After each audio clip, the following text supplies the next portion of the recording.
ప్రభు నామానికే మహిమ కలుగును గాక. కూడొచ్చిన మీ అందరికీ కర్మిల ఆత్మీయ సహవాస సంఘ విశ్వాసులందరికీ మన ప్రభువును ఆయన ప్రియ కుమారుడునైన యేసుక్రీస్తు వారి శ్రేష్టమైన నామంలో శుభములు మరియు అందరికీ వందనాలు. యెషయా గ్రంథం 1వ అధ్యాయాన్ని మనం ధ్యానం చేసుకుంటాం. యెషయా గ్రంథం 1వ అధ్యాయం 16వ వచనం నుంచి మనం ధ్యానం చేసుకుందాం. మిమ్మును కడుగుకొనుడి, శుద్ధి చేసుకొనుడి, మీ దుష్క్రియలు నాకు కనబడకుండా వాటిని తొలగింపుడు. మిమ్మును శుద్ధి చేసుకోండి, కడుక్కోండి, మీ దుష్క్రియలు నాకు కనపడకుండా తొలగించండి అంటాడు. 52వ అధ్యాయం 11వ వచనం. యెషయా గ్రంథం 52:11. పోవుడి పోవుడి, అచ్చటి నుండి వెళ్ళుడి, అపవిత్రమైన దేనిని ముట్టకుడి, దాని యొద్ద నుండి తొలగిపోవుడి. యెహోవా సేవోపకరణములను మోయువారులారా, మిమ్మును మీరు పవిత్రపరుచుకునుడి.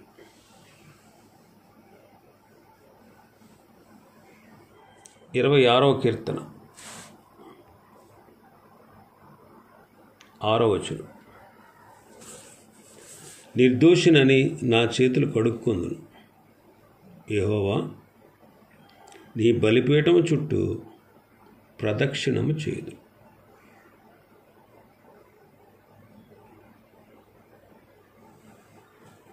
కొరింథీయులకు రాసిన 2వ పత్రిక 7వ అధ్యాయం 1వ వచనం. ప్రియులారా, మనకు ఈ వాగ్దానంలో ఉన్నవి కనుక దేవుని భయముతో పరిశుద్ధతను సంపూర్తి చేసుకొనుచు శరీరమునకు ఆత్మకు కలిగిన సమస్త కల్మషము నుండి మనలను పవిత్రులనుగా చేసుకొందాం. మనం ఎప్పటికప్పుడు శుద్ధీకరించబడాలి. ఎందుకంటే పాప లోకంలో ఉన్నాం. తప్పనిసరిగా పాప మాలిన్యం మనకు అంటుకుంటుంది. ఎందుకంటే పాప లోకంలో ఉన్నాం. ఏదో ఒక రకంగా పాపానికి మనం ప్రభావితం అవుతాం. అయితే అలాగే ఉండిపోకూడదు. మనం పవిత్రీకరించుకోవాలి. శరీరమునకు ఆత్మకు కలిగిన సమస్త కల్మషాన్ని, ఆ కల్మషాన్ని నుండి మనం పవిత్రపరచుకోవాలి. దావీదు అంటున్నట్టుగా, నిర్దోషినని నా చేతులు కడుక్కుంటాను, నా చేతులు కడుక్కుంటాను.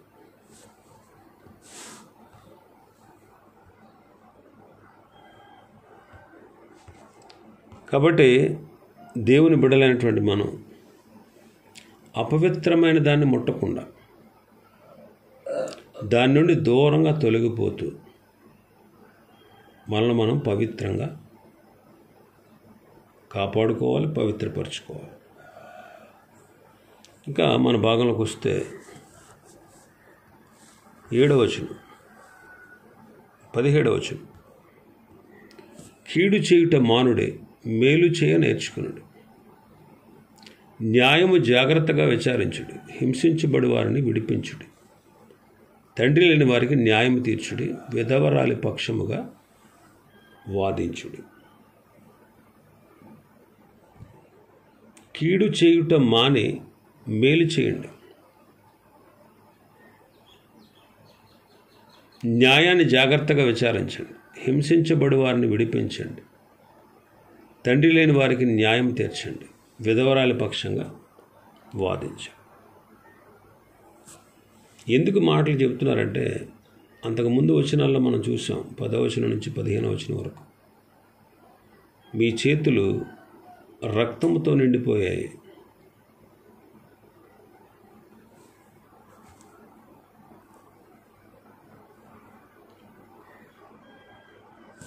బలులు తెస్తున్నారు, దహన బలులు తెస్తున్నారు, కానీ వాటి యందు నాకు ఇష్టం లేదు. నా సన్నిధిని కనబడాలని వస్తున్నారు. అసలు మిమ్మల్ని రమ్మన్నవాడు ఎవరు? మీ నైవేద్యాలు నాకు అసహ్యం పుట్టించేటువంటి ధూపార్పణ ఇక తేకండి. పాపులుగా ఉండి గుంపుగా కూడి మీరు చేసే ఉత్సవ సమాజాన్ని నేను చూడలేను, వార్చలేను. మీ అమావాస్య ఉత్సవాలు, నియామక కాలాలు నాకు హేయం. అవి నాకు చాలా బాధను కలిగిస్తా ఉన్నాయి. నేను సహించలేకపోతున్నాను, విసిగిపోయాను. ఎందుకంటే మీ చేతులు రక్తంతో నిండిపోయాయి. అందుకే మిమ్మల్ని మీరు కడుక్కోండి, శుద్ధి చేసుకోండి. మీ దుష్క్రియలు నాకు కనపడకుండా వాటిని తొలగించండి అంటూ 17వ వచనంలో కీడు చేయడం మానండి, మేలు చేయడం నేర్చుకోండి.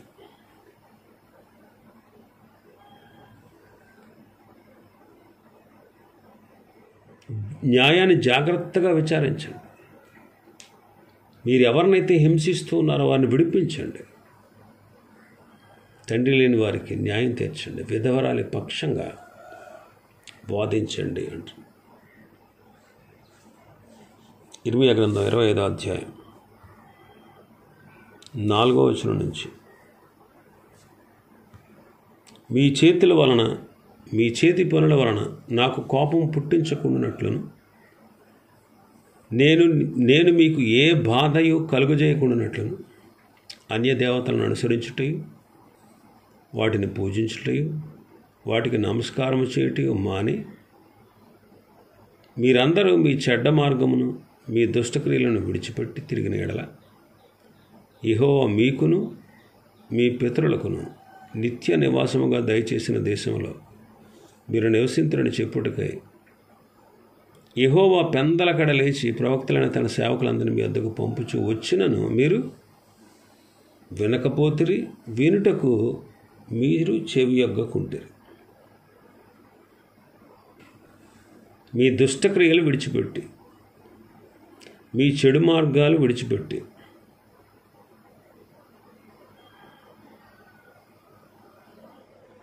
ఇలాగ ప్రవక్తలను పంపించి చెప్పినా సరే మీరు వినలేదు, వినడానికి అసలు చెవి యొగ్గలేదు అంటారు. కీర్తనకారుడు 34వ కీర్తనలు అంటాడు 14వ వచనం నుంచి, కీడు చేయడం మాని మేలు చేయండి, సమాధానమును వెదకి వెంటాడు. యెహోవా దృష్టి నీతిమంతుల మీద ఉంది, ఆయన చెవులు వారి మొరకు ఎక్కువ. దుష్క్రియలు చేయి వారి జ్ఞాపకం భూమి మీద నుండి కొట్టివేటుగా యెహోవా సన్నిధి వారికి విరోధంగా ఉన్నది అంటారు. కాబట్టి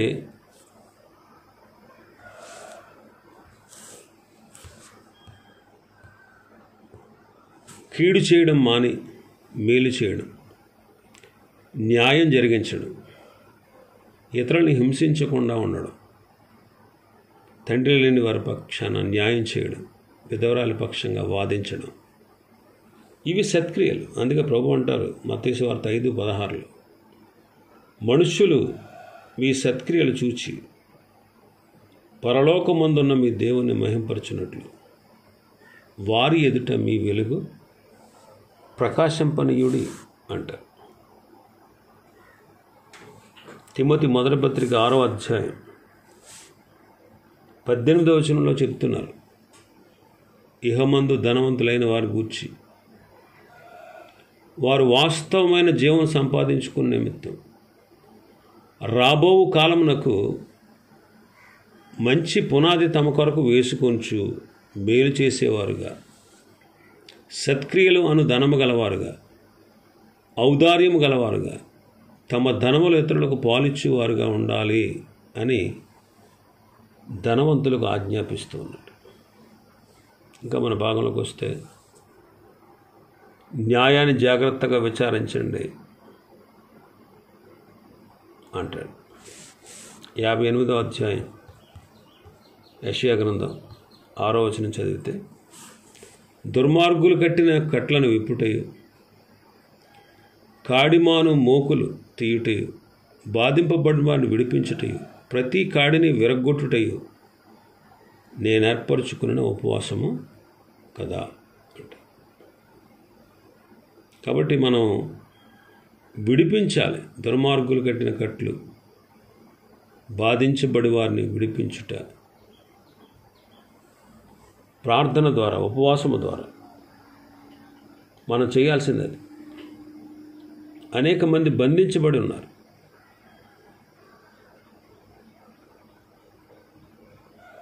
అలాంటి వారికి విడుదల కలుగులాగున మనం ఉపవాసం ఉండి ప్రార్థించాలి. అది సత్క్రియ. యాకోబు పత్రిక 1వ అధ్యాయం 27వ వచనం చదివితే, తండ్రి అయిన దేవుని ఎదుట పవిత్రము నిష్కలంకమునైన భక్తి ఏది అంటూ, అది ఏదంటే దిక్కులేని పిల్లలను, విధవరాండ్రను వారి ఇబ్బందుల్లో పరామర్శించడం, ఇహలోక మాలిన్యం అంటకుండా తనను తాను కాపాడుకోవడం. అపొస్తలుల కార్యములు 9వ అధ్యాయం 36వ వచనం, యొప్పేలో తబిత అనేటువంటి ఒక శిష్యురాలు ఉందండి. ఆమెకు దోర్క అని పేరు. ఆమె సత్క్రియలు, ధర్మకార్యాలు బహుగా చేసి అనేకులను ఆదరించింది.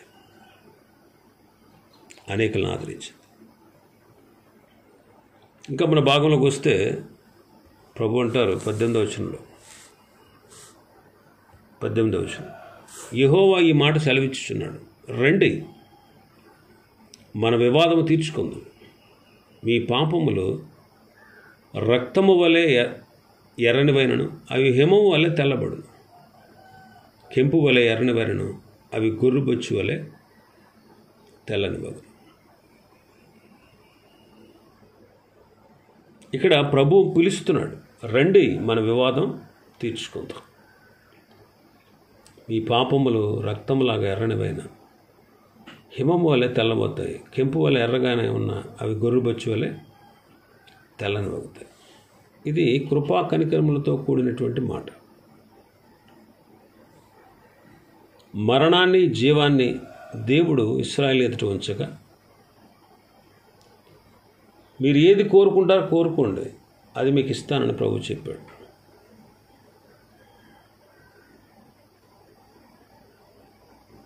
మరణము కోరితే శాపం, జీవాన్ని కోరితే దీవెనలు ఉంటాయి. ప్రభు యొక్క పిలుపును మనం చూస్తాం మత్తయి సువార్త 11:28. ప్రయాసపడి భారం మోసుకొనుచున్న సమస్త జనులారా నా యొద్దకు రండి, నేను మీకు విశ్రాంతినిస్తాను అంట. ప్రభు యొద్దకు వస్తే పాపమును తీసివేసి విశ్రాంతినిస్తాడు. పాపం వల్ల ఒక వ్యక్తి బానిస అవుతాడు. పాపం ఒక వ్యక్తి యొక్క స్వాతంత్ర్యాన్ని హరిస్తుంది. పాపం మనల్ని బానిసలుగా చేస్తుంది. పాపం మనల్ని భయంతో నింపుతుంది. పాపం మనల్ని దేవునికి దూరం చేస్తుంది. పాపం మనల్ని ఆత్మీయ దిగజారుడుతనానికి తీసుకెళ్తుంది. పాపం వల్ల విశ్రాంతి ఉండదు. పాపం వలన వచ్చే జీతం మరణం. మరణం అంటే శరీర సంబంధమైన మరణం గురించి ప్రభు మాట్లాడలేదు. ఆత్మ నిత్యము అగ్ని గంధకాలతో మండుగుండంలో పాలు పొందడాన్ని మరణం అన్నారు. కాబట్టి ప్రభు పిలుపును విని వస్తే మనకు విశ్రాంతిని ఇస్తారు, మనకు స్వాతంత్ర్యాన్ని ఇస్తారు. ఒకవేళ పాపం చేస్తూ ఉంటే పాపం చేసేవాడు పాపానికి బానిస అయిపోతాడు. పాపానికి ఊడిగం చేయాలి. అయితే ప్రభువు పిలుపు మనకు విశ్రాంతినివ్వాలని, పాపపు చెర నుండి, పాప బానిసత్వం నుంచి, పాపపు కట్ల నుండి, పాప బంధకాల నుండి మనల్ని విడిపించడానికి ప్రభువు పిలుస్తూ ఉన్నాడు. ప్రభు యొద్దకు వస్తే పాపాన్ని తీసివేసి విశ్రాంతినిస్తాడు. ఆయన రక్తంతో కడుగుతాడు. యోహాను మొదటి పత్రిక 1వ అధ్యాయం 7వ వచనం చదివితే, ఆయన వెలుగులో ఉన్న ప్రకారం మనము వెలుగులో నడిచిన ఎడల మనము అన్యోన్య సహవాసము గలవరమైందు. అప్పుడు ఆయన కుమారుడైన యేసు రక్తము ప్రతి పాపము నుండి మనలను పవిత్రులనుగా చేయును. క్రీస్తు రక్తములో మనకు పవిత్రత ఉంది. అందుకే రండి మన వివాదం తీర్చుకుందాం. రక్తము లాంటి ఎర్రనివైన మీ పాపాలు హిమం వల్లే తెల్లగా ఉంటాయి. కెంపు వలె ఎర్రనివైన గొర్రెబొచ్చు వలె తెలుపు పవిత్రతకు సూచన. తెలుపు పవిత్రతకు సూచన. ప్రకటన గ్రంథం 7వ అధ్యాయం 14వ వచనం చదివితే 13-14, పెద్దలలో ఒకడు, తెల్లని వస్త్రములు ధరించుకుని ఉన్న వీరెవరు, ఎక్కడి నుండి వచ్చారని నన్ను అడిగాను.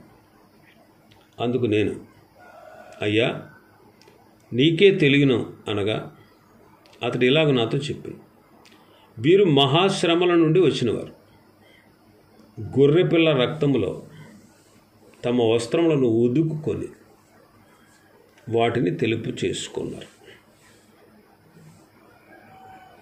అంటే తెలుపు పవిత్రతకు సూచన. ఇక్కడ గొర్రెపిల్ల రక్తములో తమ వస్త్రాలను ఉదుక్కొని తెలుపు చేసుకున్నారు అంటారు. కాబట్టి తెలుపు పవిత్రతకు సూచన. ప్రభువే మనల్ని పవిత్రపరచువాడు. అందుకే మన భాగంలోకి వస్తే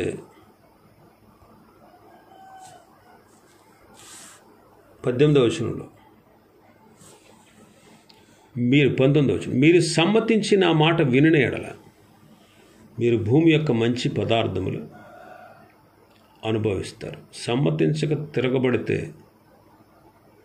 నిశ్చయముగా ఖడ్గం పాలవుతారు. ప్రభు ఇలా సెలవిస్తున్నాడంటే, ఇక్కడ దేవుని యొక్క మాటకు, ఆయన యొక్క వాక్కుకు మనం లోబడడం గొప్ప దీవెన తెస్తుంది. మీరు సమ్మతించి నా మాట వింటే భూమి యొక్క మంచి పదార్థాలు అనుభవిస్తారు. ప్రభువు వాపోతాడు. కీర్తనలో కీర్తనకారుడు రాస్తూ అంటాడు, అయ్యో నా ప్రజలు నా మాట వినిన ఎడల ఎంత మేలు, నా ప్రజలు నా మాట వినుంటే నేను ఎప్పుడో వాళ్ళని విడిపించేవాడిని అంటారు. నా ప్రజలు నా మాట విన్న ఎడల ఎంత మేలు అంటారు. దేవుని మాట వింటే మేలు. 81వ కీర్తన మనం చదువుతామాట.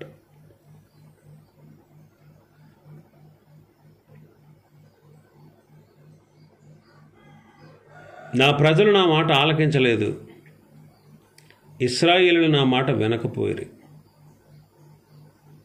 అందుకే నేను వాళ్ళ హృదయ కాఠిన్యానికి వాళ్ళని అప్పగించేశాను అంటూ, అయ్యో నా ప్రజలు నా మాట వినుంటే,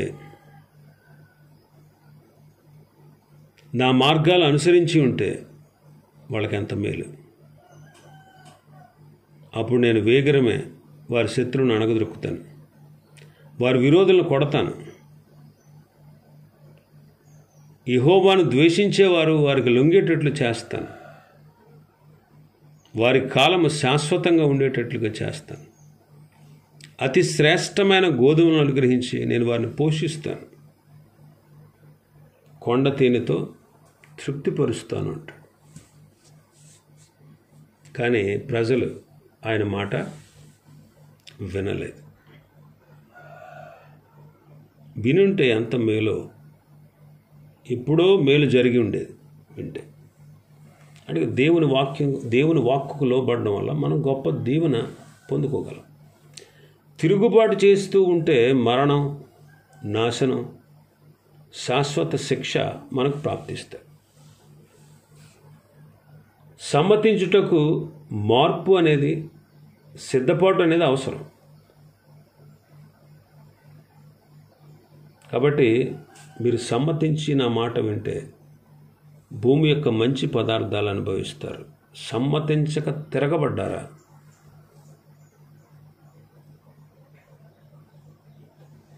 మీరు ఖడ్గం పాలవుతారు. ప్రభు అలాగూ వారిని హెచ్చరిస్తున్నాడు. కాబట్టి ఆయన మాట వినడానికి సమ్మతించాలి, మార్పు చెందాలి, సిద్ధపడాలి. అది ఎంత అవసరం. అప్పుడే మనం దేవుని యొక్క దీవెనలు పొందుకోవడానికి పాత్రలు కాగలం. ఇంకా చాలా విషయాలు ఉన్నాయి ఈ అధ్యాయంలో. ప్రభు చిత్తమైతే రేపటి దినం మరికొన్ని విషయాలు మనం ధ్యానం చేసుకుందాం. దేవుడి వర్తమాన వాక్యాన్ని మన వినికిడిలో ఆశీర్వదించును గాక.